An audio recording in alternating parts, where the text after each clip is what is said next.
Hey everybody, it's Ian King, founder of King Sports International and creator of the Get Buffed educational range. Welcome to Get Buffed, especially if this is your first time. What I want to do in this video is three things. Firstly, I wanted to clarify the purpose of the Get Buffed range. Secondly, I want to give you some insights into how it came about. And thirdly, I want to talk about some of the obstacles that I believe you may be facing in achieving your goals. First of all, what is the purpose of the Get Buffed range? The purpose of the Get Buffed range is to help those people whose goal is to get bigger, stronger or leaner achieve their goals. Simple as that. So that if your goal is to get bigger, to get stronger, to get leaner, or two or three of those things, the material that I've developed under the Get Buffed educational range will serve you.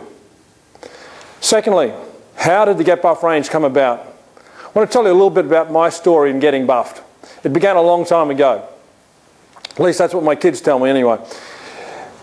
When I was a very, very young man, a child, I got exposed to the local strongman. Now, for the mid-60s, this is a pretty rare, especially on a tiny island in the Pacific, to get exposed to the local strongman. And I had almost daily exposure to him. I'll always remember him continually flexing his biceps, and I put my little hands up and I was in awe. And I don't know how, he wasn't necessarily that big, but in a little boy's eyes, he was massive. And I can remember him going around the local swimming pool, the local public swimming pool, on his hands and knees, demonstrating feats of strength and showing the girls his biceps. And that experience was a unique, life-changing experience for me. From then on, I continued looking for opportunities to get exposed to training, and I began to ask myself, what is the best way to train? What is the key to successful training? And I was involved in, obviously, a range of sports as a kid, and playing sport was my number one favourite activity. So when I moved to Australia to attend boarding school and high school, I thought, yes, they'll have the answers here. And I went along in the gymnasium. I was really impressed. It was an old World War II demountable. It had a timber floor with holes in the floor, and the fall down to the ground was like 1.5 stories down. The barbells were old rusty pieces of steel that were pretty bent. The weights on the end were concrete molds in old jam tins. That's how they created the barbells. But for me, that was a big step up. But by the time I got towards the end of high school, I came to a conclusion that, hey, they really don't know how to train. The people here don't know how to train. Now, that's not a criticism. That's just something that I came to conclude. And even when I got into the highest levels of sport at high school, I had some great teachers, some great coaches, but I still knew that they didn't understand how to train. In fact, I had that conversation with one of them some 10, 15 years later. So then I went on to university, and I went to university for one single reason, and it wasn't the beer and it wasn't the ladies. It was to understand training. I had the question, what's the best way to train? And I was just looking for the answer. So that was in 1980, and that started a 30-plus year journey of being a student and studying physical preparation. And to just give you a quick insight into some of the things I did to develop answers to the question, what is the best way to train? I searched every avenue I could. I went right back through the physical culture magazines, and this is a physical culture magazine that was published in 1932. And I went back through all the old bodybuilding magazines, and this one is about correct eating and strength, published in 1931. I purchased everything I could, and that wasn't much, published available in the 1980s on strength training. This is a book published in 1981, Get Strong, very simple but fantastic, and served me very well at the start of my professional journey. And I continued buying and studying from greats such as legendary bodybuilder Bill Pearl and this classic book that had a massive impact on the world. And I continued my study through books like Hatfield's prodigious writings, and this one on bodybuilding. And again, more Hatfield on powerlifting. I studied powerlifting and participated in powerlifting. I studied weightlifting and participated in weightlifting. I studied weightlifting methods from a variety of countries, including methods here from Russia. I also studied methods from East Germany, another powerhouse from the 1980s, and that's in the area of sport as well as strength training. And I just kept studying and studying, and this one from another legend in bodybuilding, Dave Draper, and Dave's kindly personalised the front page for me. It's fantastic to be exposed to people like this who have a genuine desire to improve themselves physically, and they teach it as a secondary purpose. It's not, they don't do things so that they can make a buck. First of all, training comes first. They're not talking about a 4-minute workout or a 4-hour work week. They're talking about, well, whatever is needed to do to get the goals, and I'll talk more about that later. I expanded my studies and my practical application to the strength training and sport, and I learned so much in doing so along the way. I was able to participate at national level in powerlifting, and that was a fantastic experience. I never competed in bodybuilding, but I achieved a level of physique that I suggest that certainly qualified me to teach other people, to say, listen, I have achieved a reasonable amount in strength training and getting bigger and stronger and leaner. I have paid my dues. I've earned the right to teach it. So what I did almost 18, 19 years after starting my professional journey, after about 30 years of training in the gym, I started writing again. Now, I wrote my first bodybuilding manual in 1984, and 15 years later, 1999, I released the first of the Get Buff books, and that's gone on to become the only true sequel of books in strength training. 4 in the range at the moment, and also produced a range of DVDs and videos. I also published my thoughts in the late 90s and the early 2000s in a range of magazines. Some of them you might recognise, just flicking through them very quickly. They're mainstream magazines. Just some of the magazines I got, and then the internet came along, and I started publishing in the internet magazines as well, which led to the publication or the publishing of the Book of Muscle, which I was the primary author. So there's just some of the insights into my journey. Now, let's talk about you. What are some of the obstacles that I believe you face, and I believe everybody faces, in the pursuit of getting bigger, stronger and or leaner? Let's go through some of them. First of all,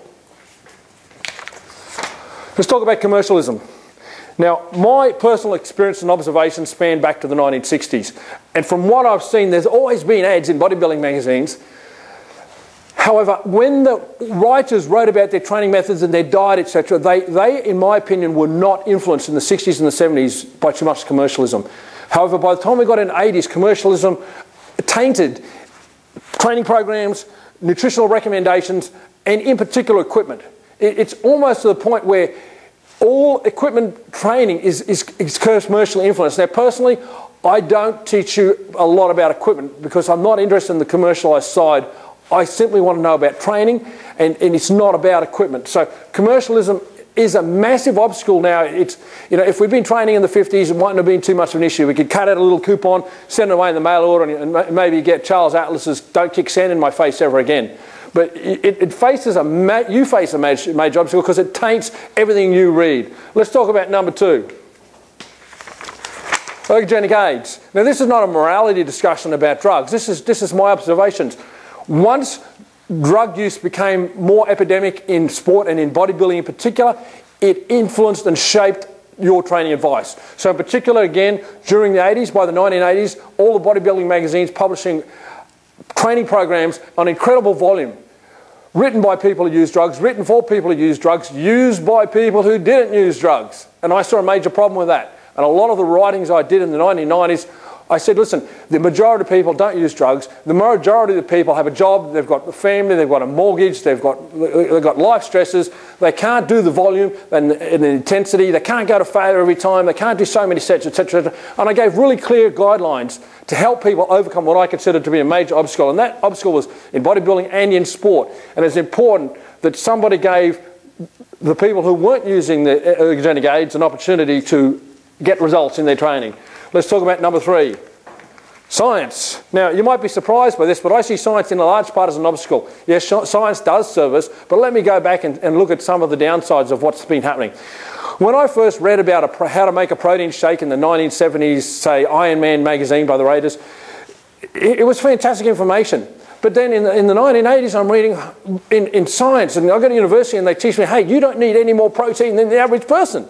So here's me, the only one in my entire course using high dose protein, because I believe the bodybuilding magazine's ahead of I believe the science. Because the science was saying at that stage, no, nobody needs more than 0.7 grams per pound, etc., whatever the case might be. It was, in my opinion, it was holding back. Now let's go to the next example. Let's talk about vitamins, just multivitamins, vitamins and minerals. You know, the science in the 80s was saying, no, you don't need it. And again, I was using them. Now let's talk about drugs. I mean, science even went through a phase of saying anabolics don't work. I mean, the challenge that you face is believing everything and knowing who to believe, because I'm going to use a final example. What about stretching? Now, I've been teaching pre-training stretching for 30 plus years. And in particular, in the late 90s and the early post-2000, I came under a lot of criticism for that recommendation. You know, back in the 80s, no one really cared that we were doing it. In the 90s, it started a little bit of interest, but it got to a point where everyone's saying, no, science, there's no evidence to support that you should stretch. And then it's bad for you, it causes injuries, and it makes you weak. And it went through the whole gamut. And they'll come out of this, and I can already see the trend spotters, the people who look for trends to change and then jump on them to position themselves as experts. People who maybe 5 years ago said, no, don't do static stretching at the start, they're now teaching it. So that trend will turn as well. So for me, science is not as accurate in the early stages as some of the traditions that I've seen. So you need to be very much take it with a grain of salt, the information that science provides us. Let's talk about number 4. Let's talk about information. Again, you might be surprised by me saying that this is a challenge that you need to overcome, because in particular, post the information age, we find 2 major issues. Number 1, too much information. Now let's talk about that. I believe that there was enough information available for you to get fantastic results in getting bigger, stronger and leaner some 50 years ago. I mean, people did it, and they did it adequately. And the only reason more people didn't do it is because society's lifestyle didn't support spending that sort of time or having those sort of values, etc. But the information was there. Now we've got 3 million times more information than we did then. We've got exponentially more information. Does it mean we're getting any better results? I'd suggest not.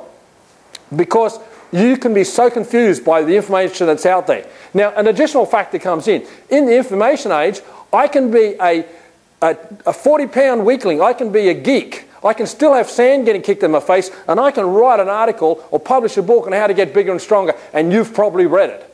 So you've got an additional challenge in the information age, people hiding behind keyboards, giving you advice on how to get bigger and stronger, and they've never done it before. At least, you know, going back to the 70s and the 80s, you looked at the cover and the man was big and strong and he wrote a book, fantastic.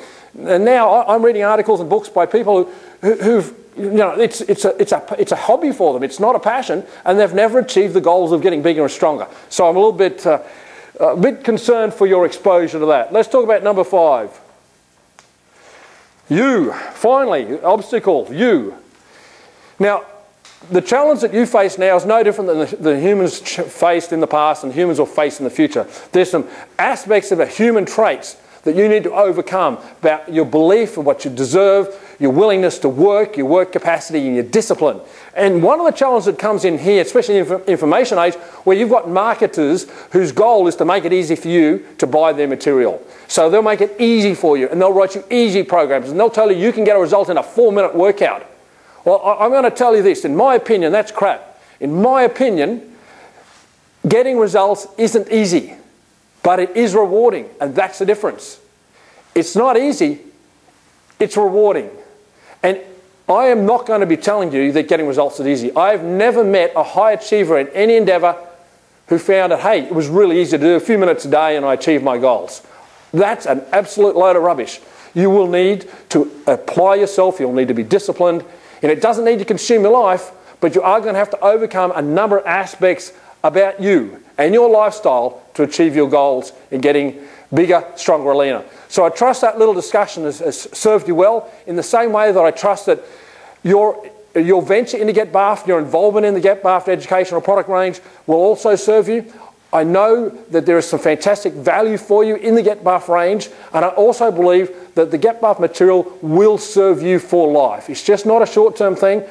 I've been applying these methods for decades. I've applied them to thousands of athletes. The product range has been going now for nearly 15 years.